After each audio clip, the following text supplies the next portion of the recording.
పల్నాడు జిల్లా చిలకలూరిపేటలోని టిడ్కో గృహాలు తాకట్టు పెట్టేసి అమ్మాలని చూసిన ఆ గృహాలలో గంజాయిలు బ్రోతల్ హౌస్ నడపాలని చూసిన ఊరుకునేది లేదని ఎమ్మెల్యే ప్రత్తిపాటి పుల్లారావు హెచ్చరించారు.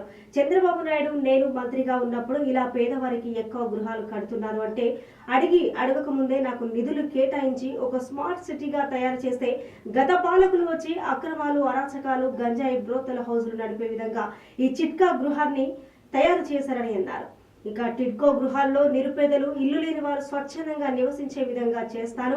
తాకట్టు పెట్టుకోవాలన్నా, అక్కడ గృహం కొనాలన్నా ఊరుకునేది లేదు. పేదవాడు సంతోషంగా ఉండటమే మా ప్రభుత్వ లక్ష్యం. అలా చేయాలని చూస్తే కఠిన చర్యలు తీసుకుంటామని అన్నారు.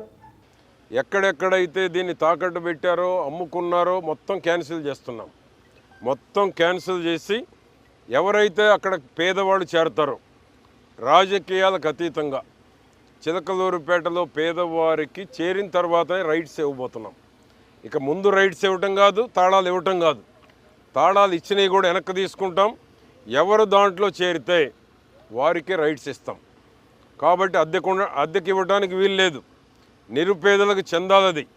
సొంత ఇంటి కళ, విలాసవంతమైనటువంటి షేర్ వాల్ టెక్నాలజీ కట్టినటువంటి ఇళ్ళై పేదవాడి సొంత ఇంటి కళ సాకారం చేసేటువంటి దానికి నిన్ననే పోలీసు ఒక నైట్ అక్కడ ఉండటం కూడా చేశాం.